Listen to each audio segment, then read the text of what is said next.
Mamaya na po magtatalumpati si Pangulong Bongbong Marcos sa 21st Asia Security Summit o Shangri-La Dialogue sa Singapore. At para sa detalye live mula sa Singapore, may unang balita si Chino Gaston. Chino!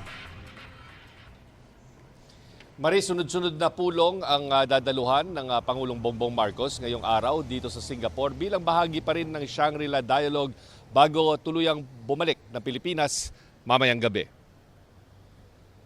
Nakatakdang mag-usap ang Pangulo at si Singapore Prime Minister Lawrence Wong ngayong tanghali. Nasusundan naman ng lunch kasama si First Lady Liza Marcos. Alas 4 ng hapon, makikipagpulong naman ang Pangulo kay dating Singaporean Prime Minister Lee Hsien Loong. May pulong din siya sa leader ng bansang Lithuania. At sa gabi ay magbibigay ng keynote address sa ISS Asia Security Summit. Kung saan magbibigay nga siya ng keynote address. No? Kahapon may mga private meetings na dinaluhan si Pangulong Marcos, pero kung sino ang kanyang kaharap o kung ano ang mga napag-usapan ay hindi pa yan inaanunsyo sa atin. Kahapon nagsagawa rin ng pagpupulong si Defense Secretary Gilberto Teodoro Jr. na kasama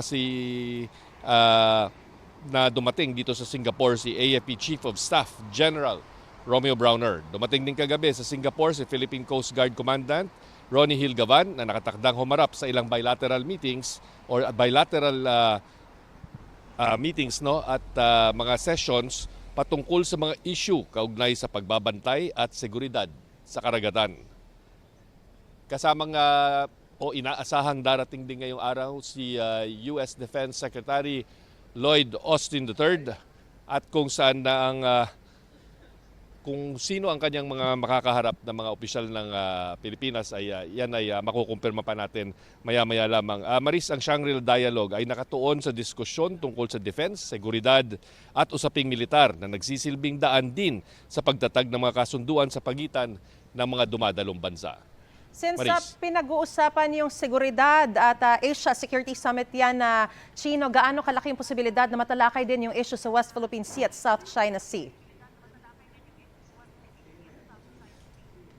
well, tiyak na matatalakay talaga yan dito sa mga sessions, Maris, no? Dahil kasama nga doon sa mga nakatakdang isa lang ngayong mga sessions ay yung usapin kung paano yung mga mas maliliit na bansa ay sama-samang magdidepensa laban sa mas malaking bansa.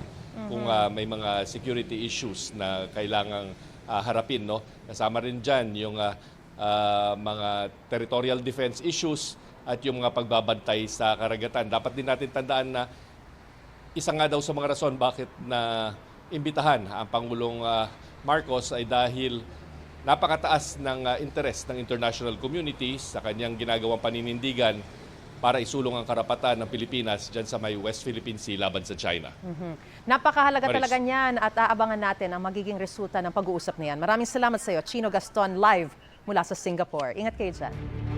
Mga kapuso, para una ka sa mga balita, mag-subscribe sa GMA Integrated News sa YouTube. Sa mga kapuso abroad, subaybayan niyo po kami sa GMA Pinoy TV at sa www.gmanews.tv.